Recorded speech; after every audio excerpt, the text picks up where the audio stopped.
Hi, thank you so much to everyone for joining this masterclass with the MET Orchestra Musicians. I'm Claire Cunningham, CEO and founder of Lessonface, where we have been connecting students with music teachers for live lessons and classes online since 2013. We are thrilled to be hosting these masterclasses with the MET Orchestra Musicians over the next few months and hope that through this interactive online format we will help to inspire and educate the performers and viewers. The performers in these masterclasses were chosen through a competitive application process adjudicated by one of the foremost youth orchestra directors in the world. In the next 90 minutes, we will view 3 performers playing a chosen work. Then the 3 MET Orchestra violinist panelists will respond. We will also, time permitting, have a brief Q&A at the end of the sessions. So if you have questions, please enter them in the chat and we will relay them to the panelists. Without further ado, we begin. Sarah Von Sittel of the MET Orchestra will coach Elisa Gian of South Pasadena, California, who will play the first movement of the Mendelssohn Violin Concerto.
Bravo. Great job.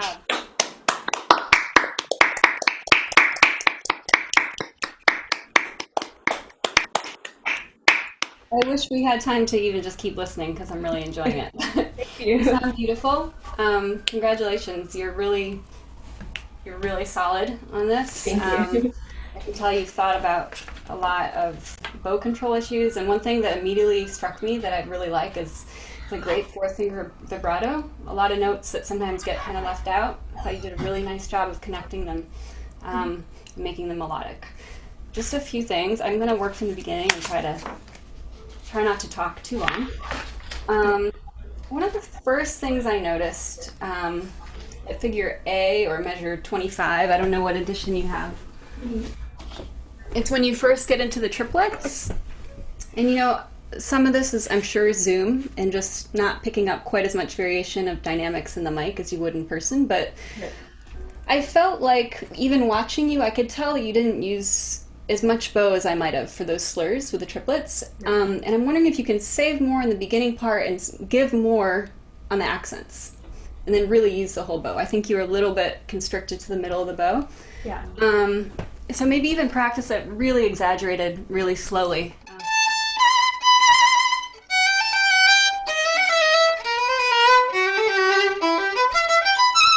You know, really exaggerate it, a little under tempo, really saving, and then really spending on the accent. Do you want to try that once?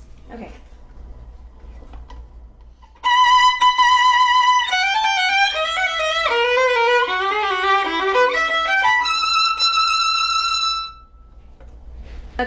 That's great. And then I think once you have that much bow to work with and that much sound to work with, you can start to think about the hierarchy of those accents. And because we're going down in register, you're going to have to work harder as you go down, just to even maintain the same dynamic. And I actually, personally, I think in some of these, they shouldn't all be the same, but sometimes you actually want it to get louder as it goes down, especially the last one, right? Before you go to da-da-da-da-da-da-da-da-da, because that's piano. So I like the idea of really growing to the bottom and then dropping at the piano. And you just have to work twice as hard because you're in a low register anyway. And I think that using the accents to make that crescendo can really help you.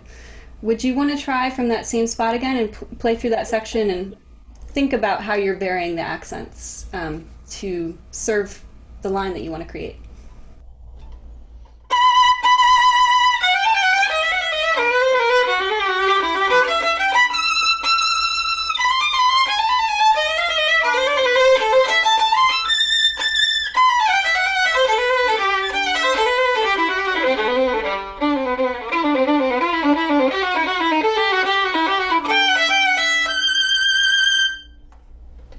Yeah, that was really great. And it actually reminded me of one other thing I wanted to mention.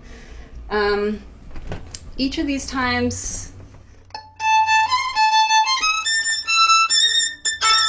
you can put a little space before you come down. That's too exaggerated, obviously, but I feel like you're trying to connect it a little too much, and we get a little bit of a slurpiness in the shift. Because it's a big shift. So just stop the bow a little more and then we won't hear that. And I think it serves it well musically too. You don't need to do that again right now, but that's something that might be helpful technically and musically. Let's see. I'm going to jump ahead for a minute. I might come back, but I want to make sure we talk about the second theme, which was so beautiful. We go through all these arpeggios and double stops, and we end up in this beautiful tranquillo G major theme. I want to make sure, I think it's really hard when you're doing this alone without piano or without orchestra, but you have that extremely long open G string Right. where the second theme starts, and I want to make sure you're really hearing the woodwinds in your head, hearing what's happening in the orchestra, and using that to adjust to the change yourself and to think about how you're going to change your sound. Again, I realize with Zoom, you might be playing more pianissimo than I can tell because of the way the mic picks it up. But I did feel like your sound, when you started that, was still a little bit too active, maybe. It could be a left-hand thing. because you have a long way to go, right? It starts out tranquillo, and we don't have any swells at the beginning. It's very placid. Yeah. And later on, there are a lot of like ups and downs. So to make sure you leave room for that. But at the same time, you still do want to grow each phrase, but just without it getting too excited. Yeah. I'm not going to make you play that long G again, but do you want to just start right there on the second theme and think about keeping the emotion a little bit more internal for at least the first 5 bars. Okay. And keep playing, and I might stop you.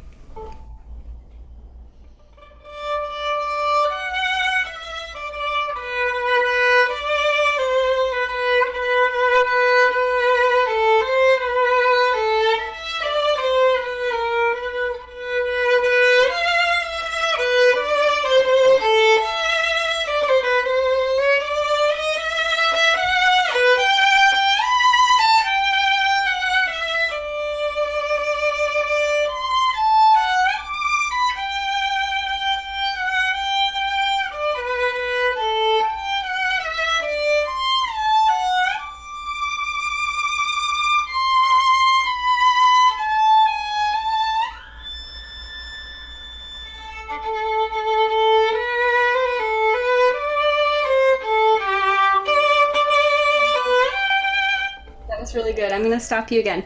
I loved how you started it. I noticed you're doing a really nice fingering that I totally support. I love this fingering. Where you go to the D string. So you start. I guess you're in first position.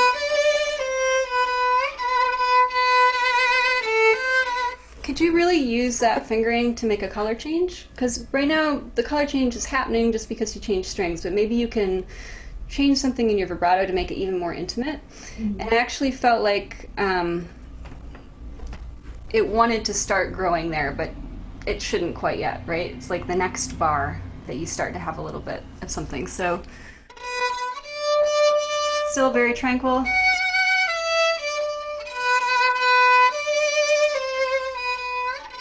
Something really special here. This is where you grow to the E. Can you try that once?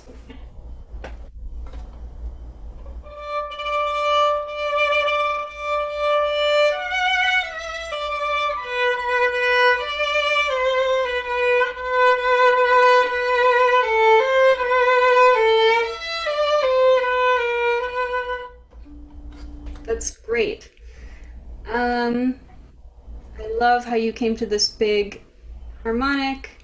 And I think you could take even a little more time before you go on there.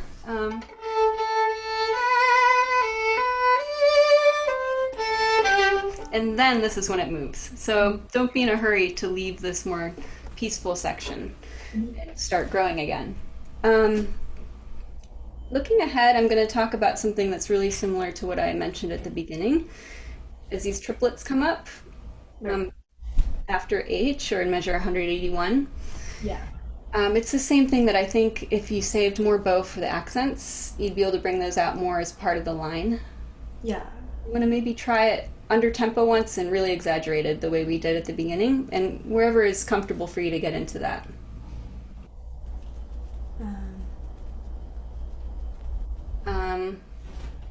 Sorry, what measure? So you could start at 180. Does it? Yeah. Okay.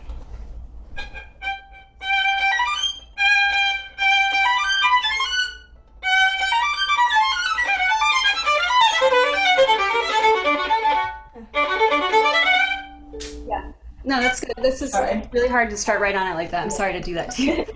Let's really slow it down a lot and really exaggerate it.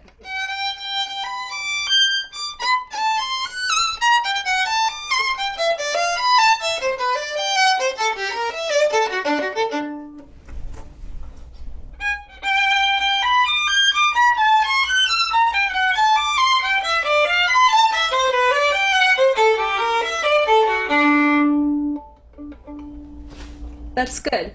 And so as you work, I would aim to be playing those accents when you're about at the middle of the bow. So to plan to be in the middle, Okay. which is what you did at that tempo, and just keep thinking about that as you speed it up. Okay. So you have enough bow to make them melodic and part of a line, even within this very notey section. Mhm.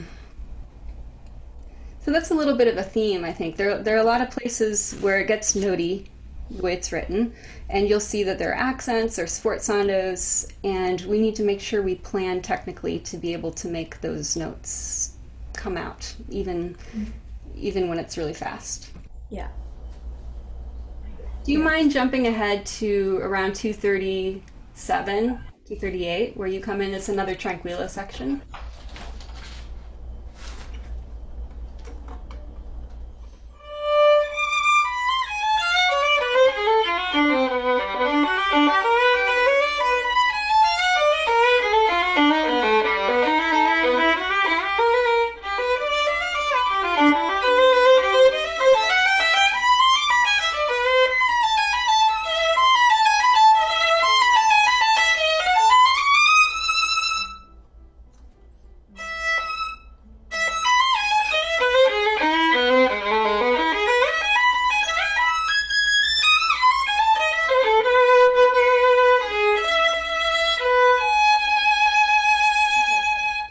This is great. So this is another section where maybe, because it can have a tendency to sound a little bit regular and a little bit vertical, Right. to really think about the key areas that you're moving through. So the first one where you started, you're dancing around D major, right? And then you're dancing around E major. And to really think how you're progressing through that. And it's almost like you're ornamenting around it. So I really liked how you started. This is one of those moments where I noticed your fourth finger, your vibrato. You really made that melodic at the beginning.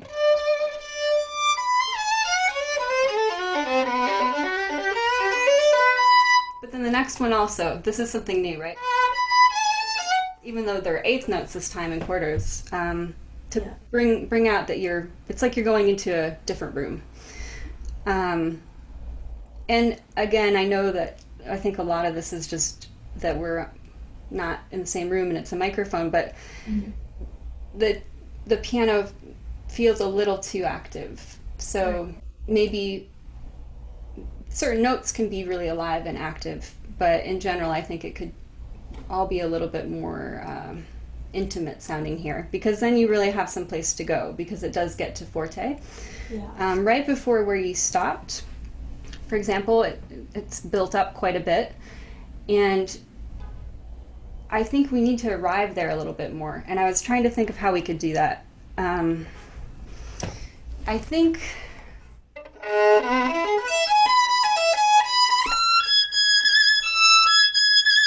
if you could bring that out a little bit more at the top, as being special,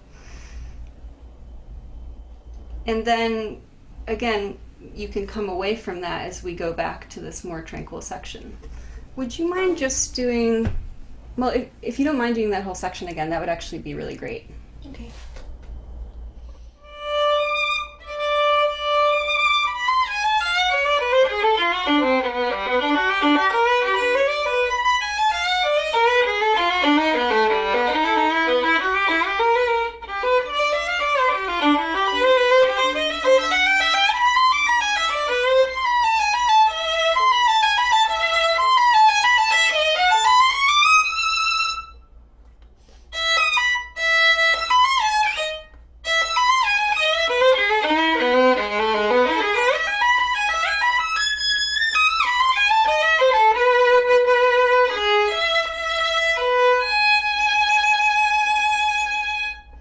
That was much better. I really liked how you brought that G sharp out at the top, because there are three of them in a row. They're going somewhere, right? Yeah. That was great. It looks like we're almost out of time. So if I'm just gonna choose like one more thing to talk about, I think it would be the section at the beginning of the cadenza. Your cadenza was great, by the way. Thank you. And I like how you're hearing it dynamically and really showing you're bringing out the important bass notes. But at the very beginning of it, I might have a different edition than you. Maybe I don't even have the same dynamics, but you know, you have a B major arpeggio, then you have, you see what I'm talking about? Then A, G sharp. And in my edition, the first one is mezzo forte, the second is piano, and the third is actually pianissimo. Maybe you don't have the same thing, and I don't know who's marking that as maybe it's not correct, but I do like the idea of having them be different. I felt like they were all a little bit the same dynamically. Yeah. And I think they could go someplace too. You know, maybe you could have one that comes away, one that's going somewhere more. Would you like to try that once?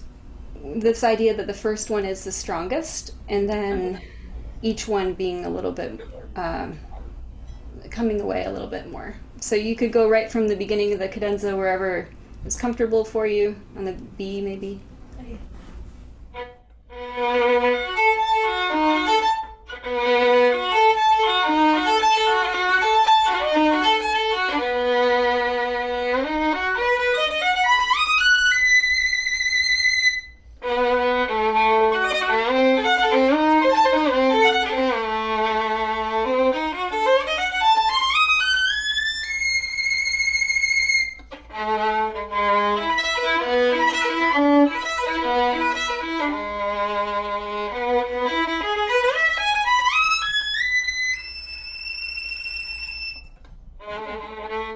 That's good. I mean, I'm asking you to do something really different than you're used to, so I don't want to put you on the spot. But I kind of like the idea of those last two, especially coming away. They're sort of like fizz, right? Right. But then still being strong when you go back to the G string for the last one, for example. So you've come away.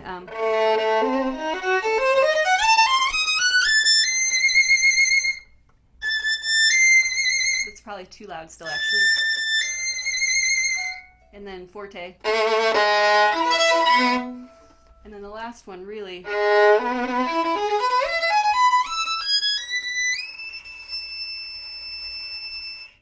Really just evaporating. And then, well, you know what comes next. It's something really different. So, Yeah. you sound beautiful. I'm sorry I'm jumping around and It's okay. it's a lot of information.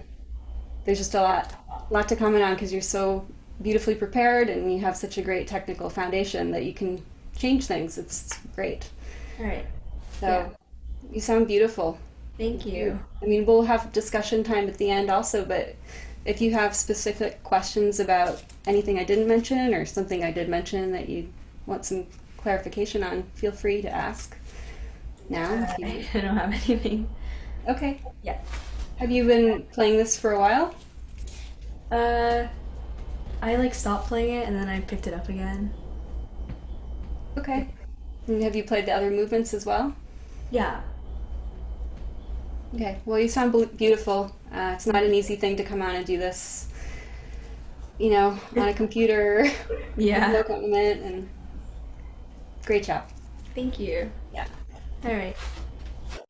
Wonderful. Thank you, Elisa and Sarah. And now Wen Chan of the Met Orchestra will coach Christina Kiss of Cranford, New Jersey, who will play Introduction in Tarantella by Sarasate.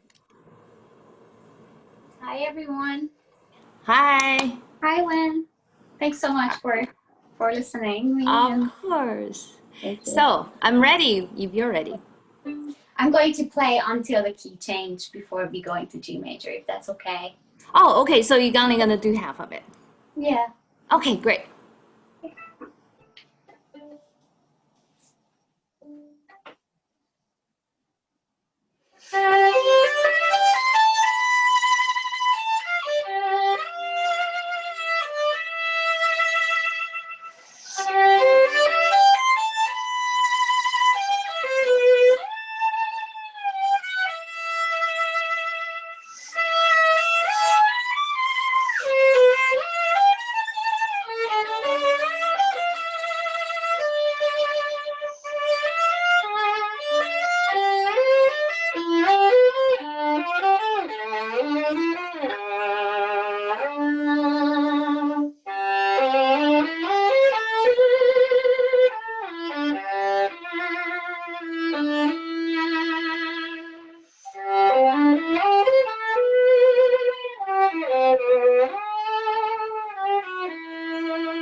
And I stopped here.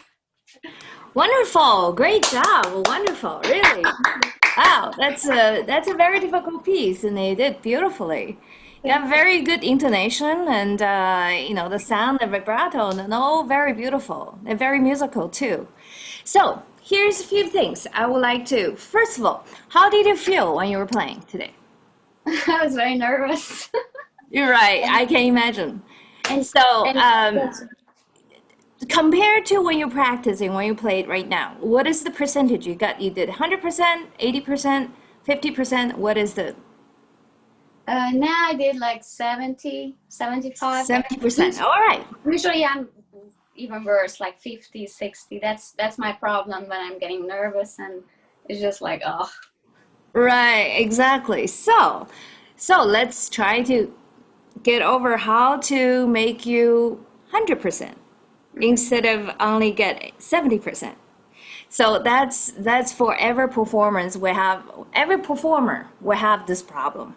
When you practice, everything's fantastic. You're doing so wonderfully, and you think you can do it. And then when you get on stage, anything could happen. There's tension. There's any kind of, and then their memory slips, and then you doubt yourself. There are a lot of very different things. And the reality of when you're on the stage performing, even your timing is all very relative. So, in fact, you probably, when you're practicing, your tempo is a little slower than this in the beginning. Probably, yes. Yeah. So, yeah, first of all, with the romance, in the beginning, the introduction is very romantic. It's like every time I hear it, it almost like bring me to a place where I can remember, somewhere in Paris, strolling on the street, and that kind of a very incredible, beautiful memory. So, especially when the piano have something da dee da dee da dee da dee, like when you have a long note, and then it just keep on going with that kind of a very romantic memory, like thing. So how do we make it a little bit calmer, a little bit more romantic, a little bit more, like people, when they listen to you, like, wow, that was just so beautiful. I remembered when I was in my childhood, and, how do we do that? Now let's figure it out.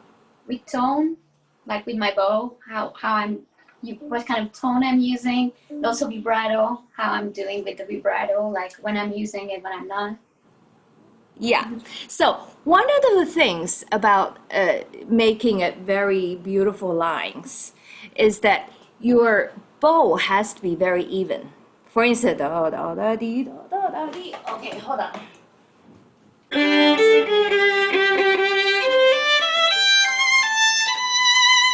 So it's a one line going up.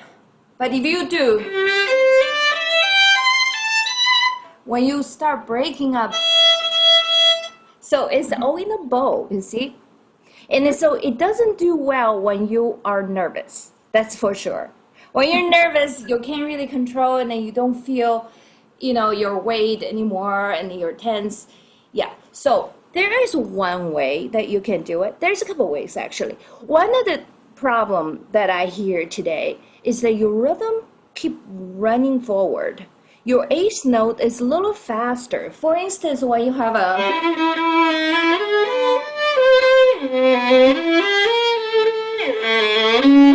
like it's not even.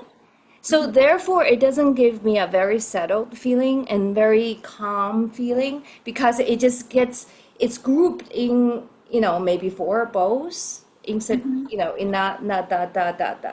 Yeah. So that's also another problem. So these two things, if you can work on to make it more even as one phrase going up and then coming down. And then it's just so much prettier. So one of the things you can try is actually to have feeling your finger on, okay, this feeling of the index finger going down and your thumb going up. So you create a little pressure on the string and then feel that more. Let's say, if you can feel consistently with that kind of pressure, then you will not be making sound. Okay. The next consistency you need to have is the bow speed as well. Okay. Yeah, so the bow speed cannot be going all over the place. It has to be more or less, yeah. So the pressure and bow speed will make you have longer phrases. And then think about the rhythm. So it's calm and, it's pretty. Okay, let's try it.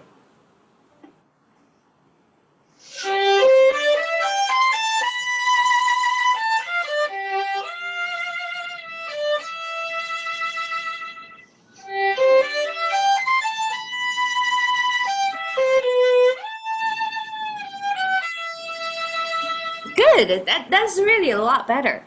Okay, now I usually, when a phrase coming twice, yeah, the second time usually is a little echo. So you really can make the second one so much more romantic, so much more dreamy, which you can use that a little bit. And also, this is not a piece that need to be going forward all the time. You need to take a little time. So just relax a little bit, not feel like you have to rush anywhere, because the fast part, you can't avoid it. It's coming. So this is the time you want the people to enjoy, yeah? Just don't worry too much about you have to get somewhere.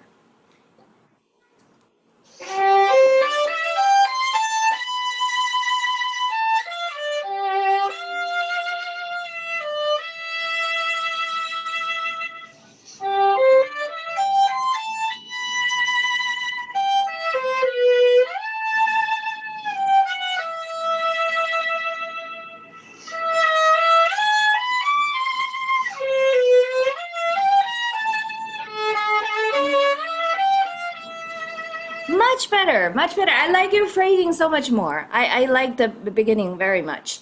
Okay, now we'll come to a technical part of the piece, which is going to happen in later on when you have fast thing too, which is shifting. Yeah, shifting in this piece. I mean, every violin piece, shifting is one of it. Big thing. So now let's try to.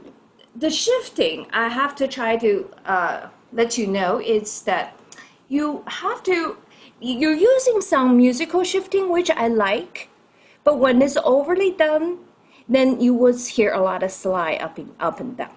Sometimes a good one is that you were consciously doing it, but you cannot using all your shifting to making a musical one. Musical one means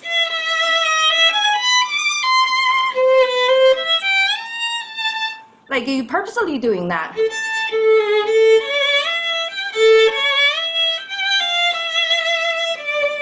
Yeah, but then I don't want to hear, because you're trying to do so. So the shifting in violin is always the correct way of practicing shifting is always the finger. You're going here, but which finger is shifting with this two notes? The first one. Exactly. So it's really the first finger shifting. Yeah. So everything you're gonna play later on is the same thing. So if that first finger, see, the important thing is not the first finger making it. It's the first finger. Bring your entire hand shape into that position. So if you're not ready for that, then the next note, when the shifted note, is not going to be in tune. I see. And it's not going to be, secure. So therefore, And then your whole, that should be all ready. If you do this, okay, your hand is not ready, see? And you have to move last second, forget it.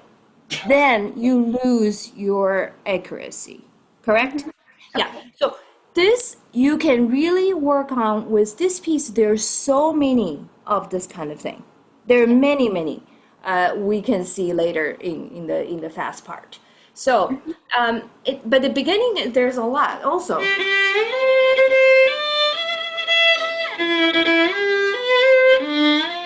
Even this, and then gets more. Yeah, your hand is here, so you're not worried about it at all. Can we try that? Let's just work on the shifting a little bit. From the G string, when Let's do just from here.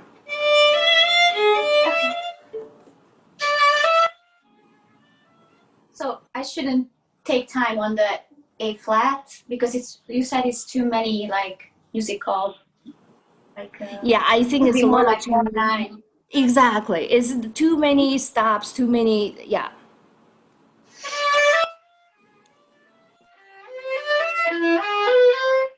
Right there.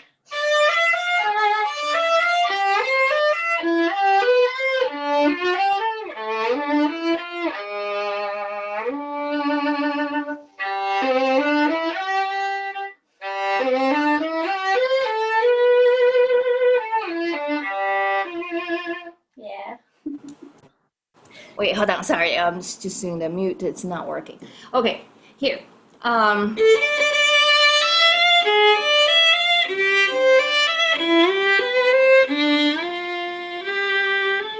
See, what it is that you really should be very comfortable here.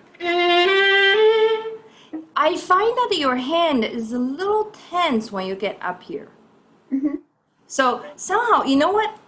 Shifting has a lot to do with your arm position. So your arm position is not following up with it. Yeah, and then your hand is going to suffer because you have to try to reach it. So instead, if your arm is comfortable, then your hand is comfortable. So that's also one other thing. And another thing is that you make this a little too fast for you. So it's actually, you make it just so much harder for yourself. Da dee da ba ba ba ba ba. You read it da da da da da da da. You're really just that much faster for you to really, enjoy every note. Yeah? Let's try one more time.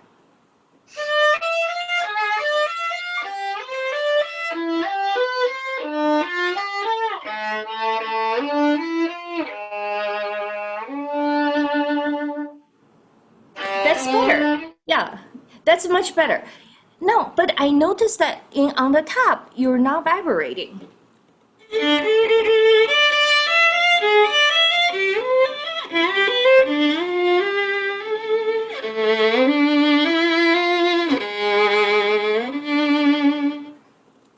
So, try it, see what happens.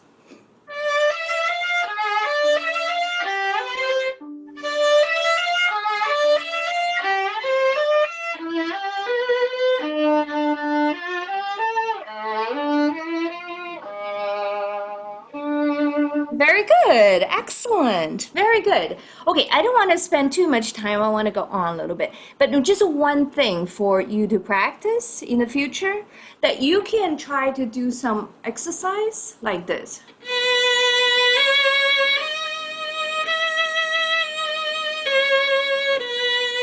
So make sure when you play a scale, and then you're still vibrating. You can count it. I really like to do a vibrato exercise with counting. So you count 8, 16 a bow, and you can do 2 tempos, one slower, one faster. Yeah, but make sure when you do each finger, your vibrato does not stop. So that would really help this as well. Yeah. Okay, let's go on a little bit. Do you have any questions about the first introduction part? You did the ricochet very beautifully. Oh, really? I don't think you have a problem. Here, I'm always so scared of this part. I just can't feel like I can't control. And I want to play fast. I don't want to Yeah, you know, because I can't do it. right. It's usually when you do the ricochet, it's harder when you get to this part of bow.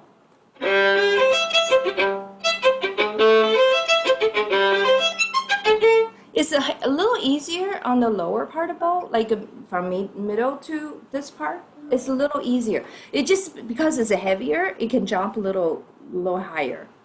Yeah, let's try that.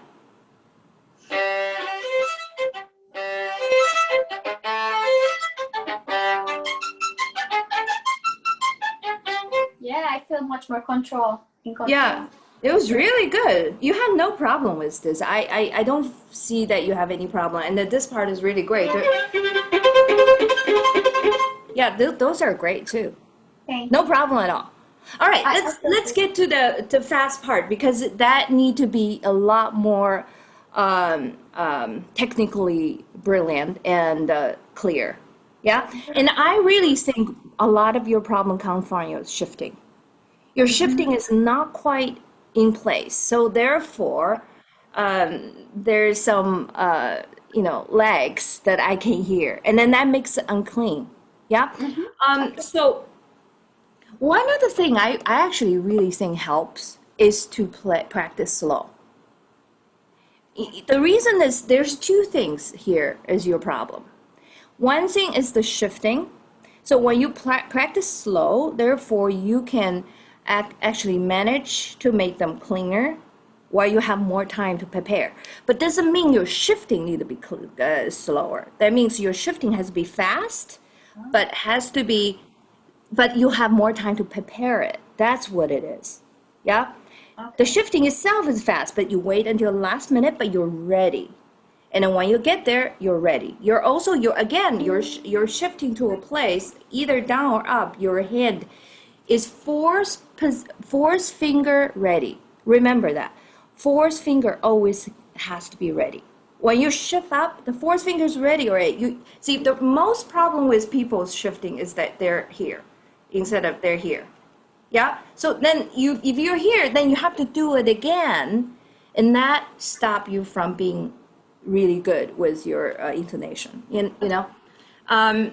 And also the shifting is one thing that you need to be super fast, super light. Your finger on it has to be almost as if you're playing harmonics. Is that light? Yeah? And also there is another truth about violin playing, and that people have very bad misconceptions about violin playing. When you play anything fast, your finger should be as light as possible. Yeah. When it's heavy, you have hard time moving them. Yeah. So therefore, as light as possible. So therefore, actually, it helps the shifting. The shifting has to be so fast and so light. So this two things is your criteria of making shifting very good. Yeah. Okay. Second one is your problem is string crossing. Mm-hmm. Yeah. So string crossing always should be. This is two string. I do not want to see the bow going ba ba. I want to see the bow going from here to here is completely. So now let's practice slowly of the beginning. Yeah. So what I want to see is, let's not do the sautier. Let's just do normal, what do you call that? Détaché, okay? And I don't want you to use too much bow, because the way you do sautier is very small bow, right? So smaller bow, but so here's already a shifting. Mm-hmm. I need to be very light. Getting here fast.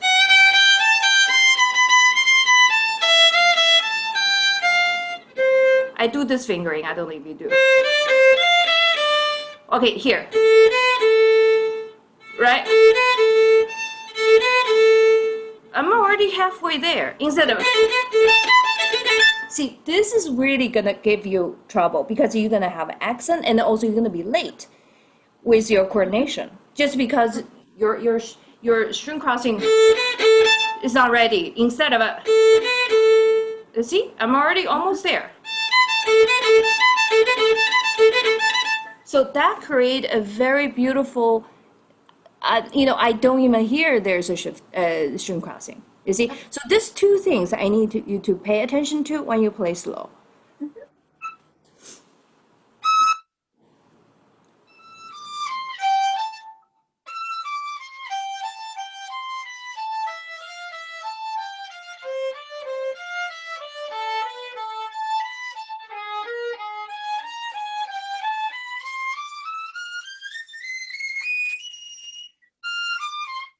Okay, very good. So now let's try the last bit of it.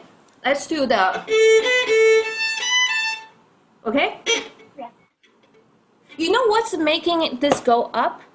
Is that if you can, you see, my elbow is relaxed, it's throwing my bow up to this.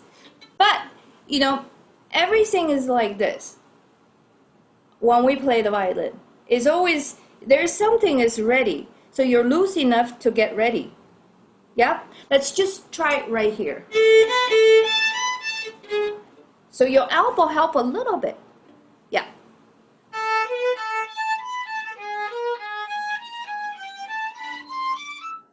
Very good. That's really excellent. That makes it so much better. Okay, next one is where I need you to do.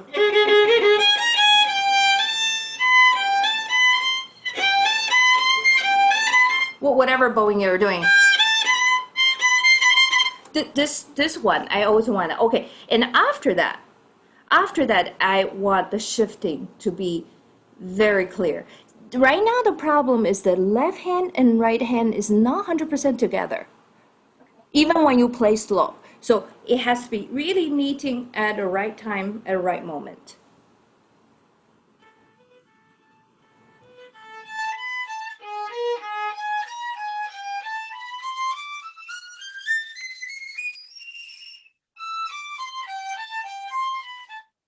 Better. Yeah, that was a lot better.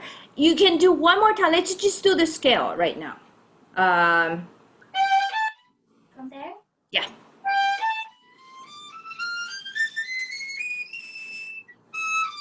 Yeah, better. That is much better. Now, I want you to try one more thing. Is it possible you can have your finger a little lighter? Yes. The same thing from the beginning, actually.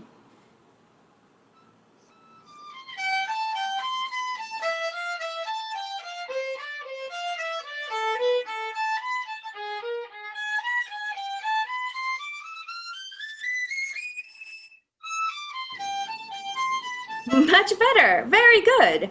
Very good. The only thing is that when you get up there, you run just a little bit. Your rhythm is not 100% great. Okay, one thing about violin playing, you know what makes someone's playing really amazing? Consistency. Consistency is one of the most beautiful word in violin playing. When you have the most consistency, let's say vibrato consistent, okay? The same length, same wave, same speed, that is consistency. Your bow pressure, when it's down and up exactly the same, then you create a very beautiful articulation. That's a consistency, right? And your rhythm is another consistency. There are many consistencies that in violin playing. So therefore, we need to keep it up with that consistency. So right now, your rhythm and also your pretty much your rhythm and your all this is shifting and string crossing. It all has one purpose, is to keep them more consistent, so it's not late. Yeah. So we ran out of time, but it's beautiful. Really great job. Yeah. Thank you so much. It was really helpful. So we'll talk after. Thanks. Okay. All right. Thank Great. you so much. Bye. Bye bye. Wonderful. Thank you, Win and Christina. And now Nancy Wu of the Met Orchestra will coach Victoria Wolf-Lewis of New York City, who will play the first movement of Violin Concerto No. 4 by Mozart.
of hoping for the cadenza. From the way, would you like to play the cadenza? Not today. Not today. Okay, great. Really excellent, excellent playing. Beautiful, beautiful musicianship. Very solid. Playing good intonation. Nice sound. I like a lot of your phrasing and a lot of the colors that you bring. Uh, really, a lot of very naturally musical things that, that it's well thought out and yet it seems spontaneous, which is, with Mozart, really a hard balance to find. So really excellent in that way. Just a couple general comments that I would make. I occasionally would like a little bit more lighter articulation, occasionally. So for instance, even in the third bar, and some of these eighth notes, I prefer them to be just a little bit more, I'm sorry, my bow is, it's very humid today. So they just have a little more sparkle. And then, so the same thing, occasionally, so that things like that there's both the articulation, but there's also a little bit of a gesture. So it's a little bit less, each note. So those, that happened a couple times. And even things like, where was it? Towards the end, I think. Oh, I know. Yeah, so, there were occasionally, maybe I'll find it, but occasionally I wanted a little more lift and things like that. So, but really, so going back, starting from the beginning. Oh yeah, one other general thing. I would love to see if you could do your trills without kind of vibrate. You use your vibrato a little bit to trill. And I think it makes it your trills a little less clear. So that's just something you might just try to see if you could just get your, figure out the mechanical way. Because I don't see that there should be any problem, but that'll just make your trills more brilliant. So, very, very nice. So could you try, for me, if you could try the beginning, and then when you get to this thing, I wouldn't mind this thing being a little more contrasting, possibly. You did a lot of nice contrast, but for me, this could be maybe, again, a little more lyrical, a little bit more almost, there's something a little more suave for me about that compared to what you've been playing. So a few more contrasts we might be able to find. So would you mind starting from the opening? And again, a little bit more brilliance in your articulation, and then again, even more lyrical when you can do it. Okay? Okay.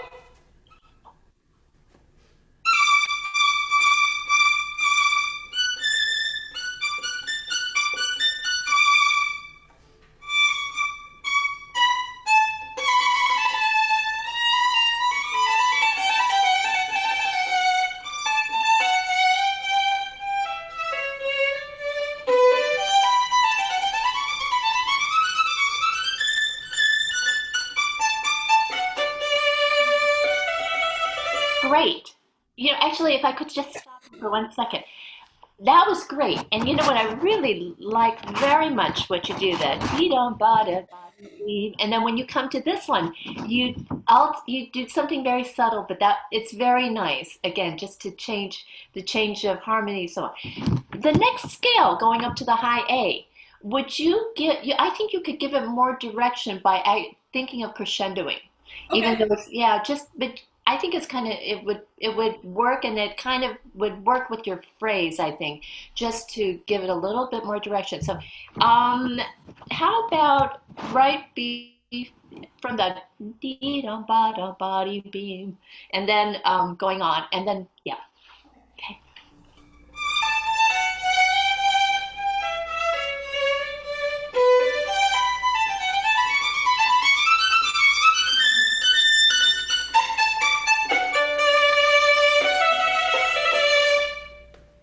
So would you, sorry to stop you. You might consider you might consider just to be able to make that crescendo, to maybe play those 16th notes a little bit more on the string. Okay. Yeah, there were a couple places where I thought you could do the 16th notes, again, a little more détaché, but just to give it also because you're playing with an orchestra, just to give it a little bit more sound, and in this case, to get your melody, or to continue to sound a little bit. Can you just do, just before the 16th notes start, and I will do.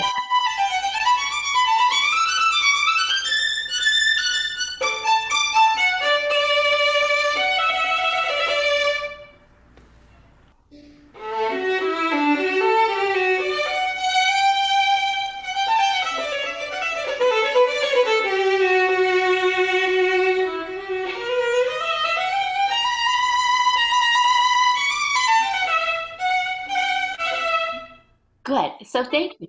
Could I ask you, could you play that second theme, dotty body, and you can do the little bit of phrasing, but again with this, it's I don't know. It's just the sound was better, but now I thought you had the character a little better, but now a little bit of the phrasing of dotty body body would be great. And then would you consider on when you have the F sharps, maybe during the F sharp, you can actually start to change your character, because you change it right after that. But in a way, I think you can use those F sharps to kind of transition into your next one. So could you do that second phrase just once more?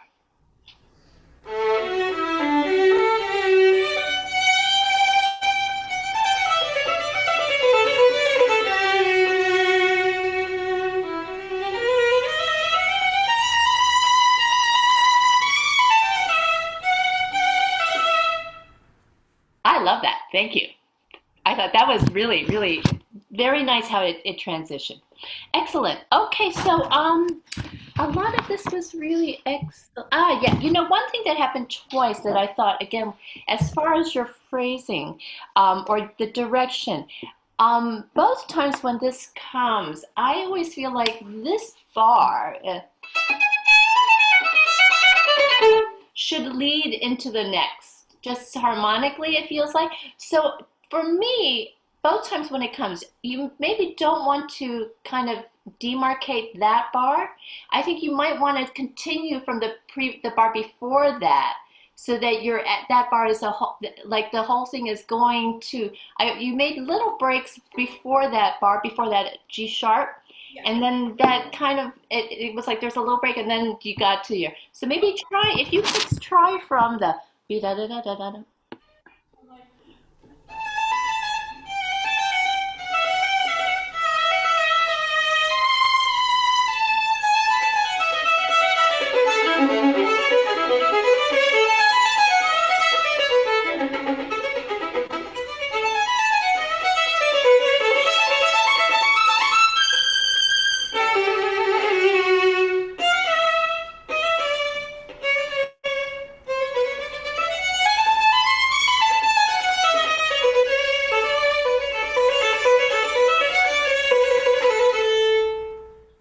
Great. So one thing that I thought you did, I really liked, and I was about to write down something, but I actually really liked what you did, is when you have this spot, you started a little stronger and then you brought it down, which was, I thought, worked very well. Likewise, I think you could do something similar with your phrase with these.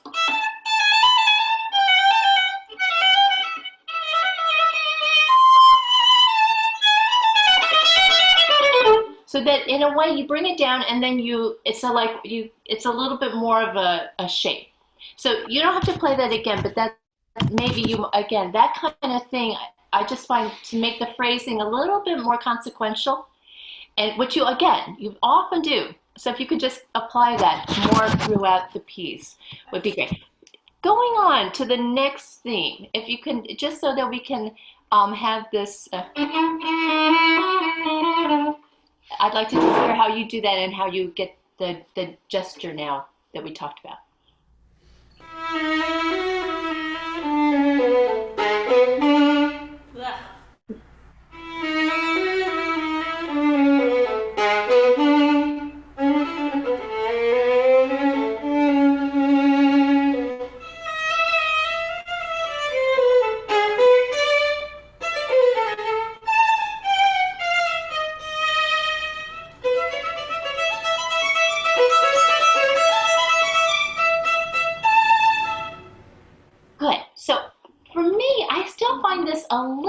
heavy. It feels like it should come away from the first beat. A yum bum. This one measure is one that I struggle getting the dynamic contrast, and I think it's something I struggle with in Mozart in general, like that lightness with the contrast. Yeah, yeah.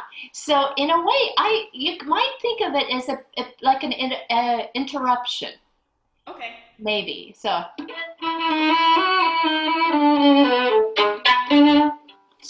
I didn't do that as well as I would have liked, but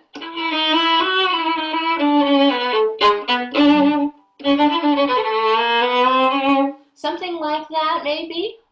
And then the only other thing is, I would say again with these, that if they're lighter and again they have a little bit more brilliance, just to continue the brilliance that you had, keep them light, and just a few of those articulation things I find can still have more brilliance that will actually, I think, it'll project out into the audience, and it gives it also this kind of energy that I think is very, Mozartian.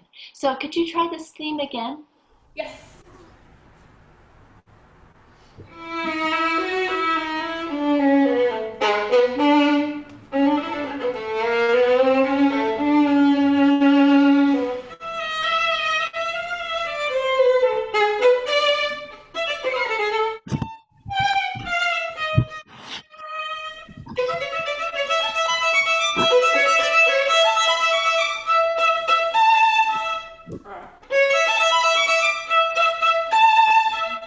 Can those be shorter?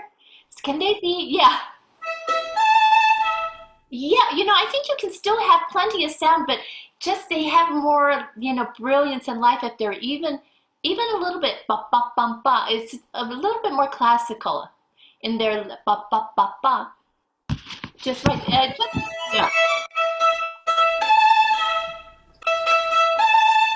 That's better. That's better. I think it. I'll work on that too. Then. Yeah, it's a.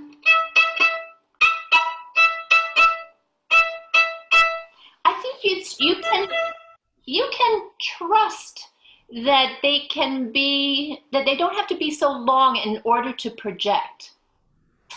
Yeah, because if you have good articulation, it actually projects. It will project.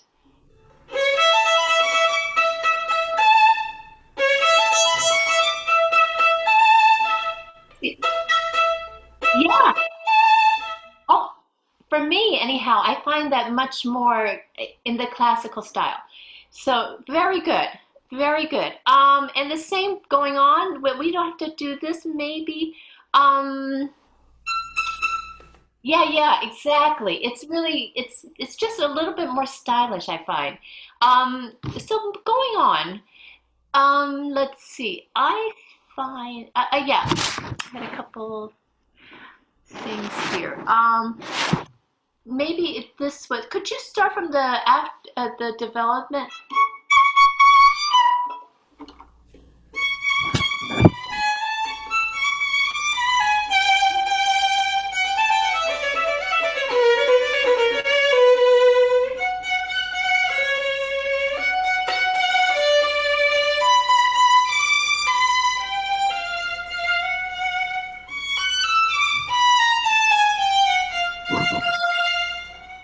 Good. This was much better. Though I think what I was looking for, and you did more of this, is this kind of gesture, whether a yum, bum, those kinds of things. That's again a very kind of Mozartian style that you encounter. I would say, and I think you did more of this, but I think you can make this sequence also a little more convincing.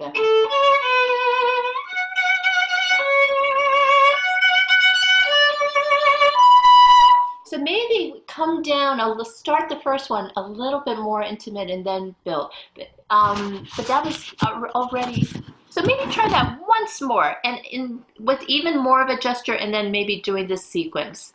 Okay. Oh, and then go on. But one question for you is that sometimes you were doing this, these over two strings, and then sometimes you were doing it on one. I would say it's maybe better to keep it consistent. Yeah. I was gonna say oversight. Yeah. Oh. Okay, all right, all right. So and then going on, this is one part where I thought I wanted a little more sound. So I would have done that a little bit more on the string. Okay. But I loved what you did with the harmonic sequence and how you changed how you shaded that. It was very, very, very nice. Very good. So, could you just play this larger section from the beginning of the middle part, please?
Very nice, very nice.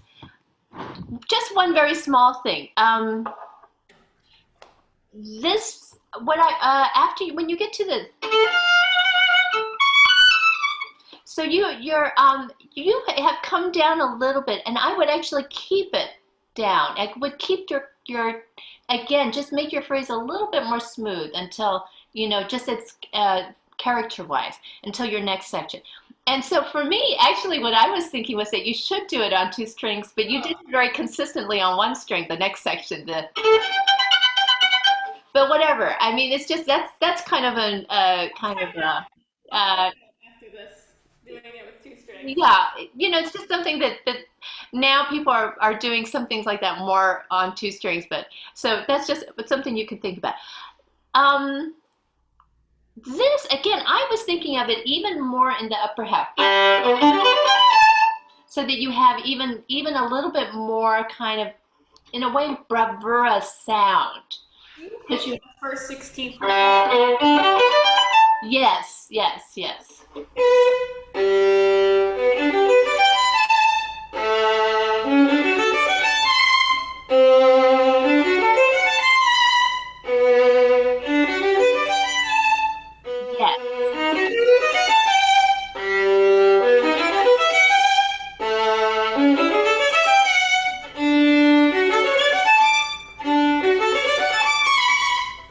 Yes, yes, great.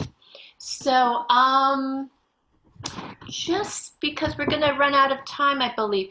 The one other little thing that I would ask you to try, technically, is I would love you to have a little bit more with your wrist, that you use your wrist a little bit. There's a little bit more flexibility in your wrist.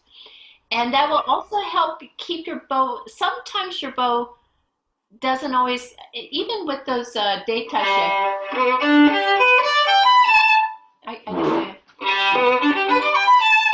I think there, if you have a little bit more, that it will, not a whole lot, but just to, basically, always you want to make your bow go straight, right? You want that contact to stay, and you want your bow to move back and forth parallel to your bridge. So what you want is just enough that whatever you're doing makes that happen.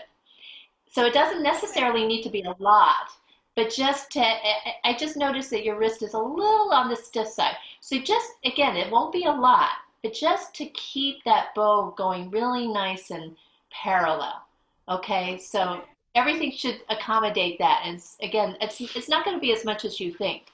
But let's hear maybe. I'm sorry? to maybe think of it more than to do it. Maybe that. Yeah, yeah. And again, we just suppleness is a great thing, in both hands. But you have you're basically you have a very good foundation. So I'm not too concerned. And so I think actually, wow, we need to. I think we need to get probably stop here, but maybe just play the very last little bit just to get also some of these articulations. So how about from this? Can we do from the?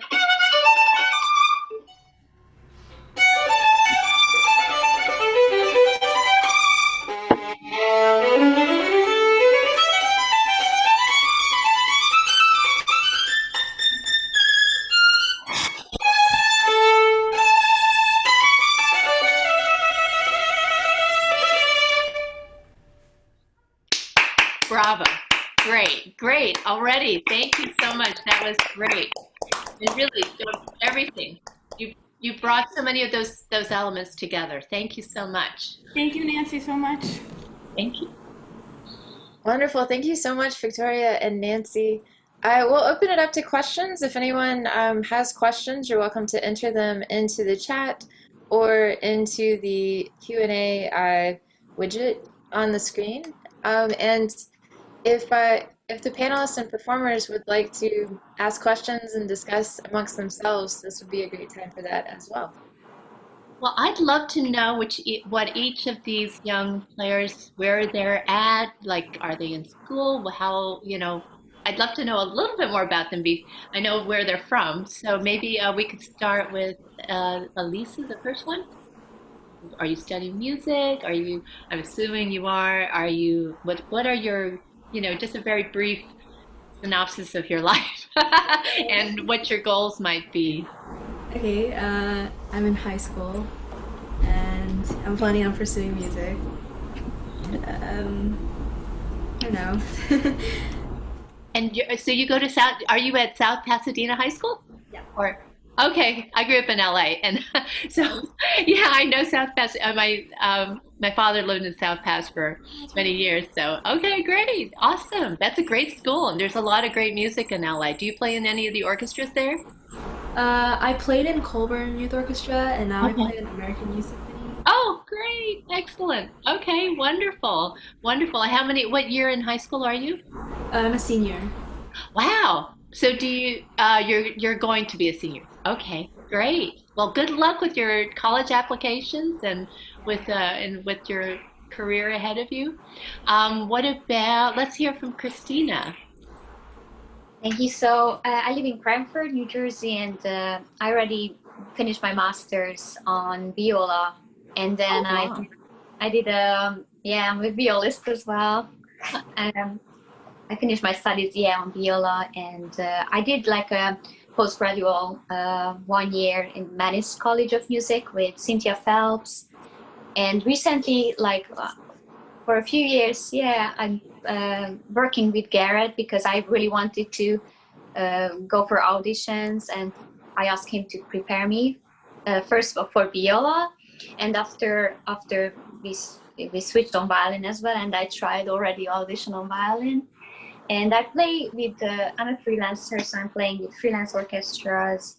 I played with a Cape Symphony a couple of times, and the local orchestras, Hudson Valley Philharmonic, I play with them, Garden State Philharmonic. On those, viola, but I really like the violin as well. So, and I'm playing a lot of violin as well, of course. But mostly weddings and freelance orchestras, and I'm teaching as well, violin, mostly. Where did you go to school? Where did you do your undergraduate? You said Mannes. Before Mannes, I did all of my studies in Hungary, and Really? I finished in Budapest. Yeah. Oh, Yeah. such a beautiful city, wonderful place. Wow, very musical culture there. Amazing. Yes. Amazing. Yeah, I'm from Hungary, so yeah, that's why I finished my studies there. Yeah. Oh, wonderful. That's a beautiful place. And again, so many great musicians from Hungary. That's Yeah. wonderful to hear. Okay. And how about Victoria? Tell us a little about yourself. I'm from New York, and I'm a freelancer in New York. I went to school first in New York, and then I got my master's at CIM, and I've been freelancing, but opera is my jam. So I do a lot of smaller companies here. I play with Sarasota Opera. Really? Yeah. And City Opera. I'm doing a little sub work here and there with New Jersey, or was. And just figuring it now in post-pandemic, and yeah. But I studied with Lori Smuckler in undergrad, and then Joan Kwan at CIM. Oh. And yeah, I've been taking lessons and getting auditions, trying to do as many auditions as possible for the past couple of years. That and chamber music, sorry, I'll add. Sure. Oh, that's a great thing to always do, right? It keeps, especially I think as a, we find as section players, that's so important, to keep that up. So, wonderful, wonderful. Any questions for us from any of you? I have a question actually. Yeah. Are any of your spouses or partners musicians, and are you able to play any chamber music? That's a good question. Actually, all of us. My husband's also a violinist. Nancy's husband's a bassist, and Sarah got lucky. Her husband is a pianist. So just like you have your mom, she can play with him. So it actually, Wen's husband played in our orchestra for many years. He just retired a few years ago. Fabulous violinist, absolutely fabulous, and a great guy. And my husband plays also at the MET. He's an associate principal double bass. And so I met my husband at the MET. I don't know about when you knew Meg before you came. Before, yeah, a few years before, yes. Yeah. So anyhow, we're all kind of intertwined. So, but it's sometimes good and sometimes challenging to have a musician as a spouse, right? Wouldn't you say? Yeah. How are you guys doing with the pandemic? Are you find a incentive to practice, and or is it a little hard? For me, it's very hard. Yeah, It's challenging, yeah. because there's nothing happening, so you're yeah. Yeah, I try to make myself like little goals, and also like, participating like various like projects. So that was very, very helpful. That was very great. Yeah, it's been a struggle. I also had my first child in February, so the pandemic but then Garrett, who I also have taken some lessons and love studying with, mentioned this process, and I was like, something to like inspire me, and yeah, so yeah. Oh, that's fantastic. Hard. Yeah, it's hard to practice without something to perform, right? Right. It's not easy. What about you, Elisa? How have you motivated yourself? I've been like a part of a lot of camps during this summer, so like that motivated me to practice more. Yeah. Masterclass too. Yeah, for sure. When you know you have to play in front of people, that'll do it, right? Wow. Yeah, thank you so much for this masterclass. It's very great for us, and it was very, very useful. Thank you. At least to get you to practice. Yes. We have a question here. Thank you, MET Violins and the young performers. Enjoy the masterclass. Good luck with everyone. Can't wait to hear the MET Orchestra in person again. Thank you, Julie. Thank you very much. We look forward to playing together again. We really miss it. We miss a lot, yeah. And we have, it's amazing playing the MET Orchestra, and we're just the sound coming from my neighbor, everyone. Nancy, Sarah, everyone is so unbelievable. Like every time I go to work, it's like enjoyment. I'm like counting my blessings. Oh my God, I'm so lucky with this incredible musicians surrounding me. Is really such an amazing thing. Yeah, too bad we haven't been there for so long. Well, I'd like to thank The panelists, Nancy Wu, Win Chan, Sarah Crocker Vonsatal, again, as well as the talented performers, Elisa Gian, Christina Kiss, and Victoria Wolf-Lewis.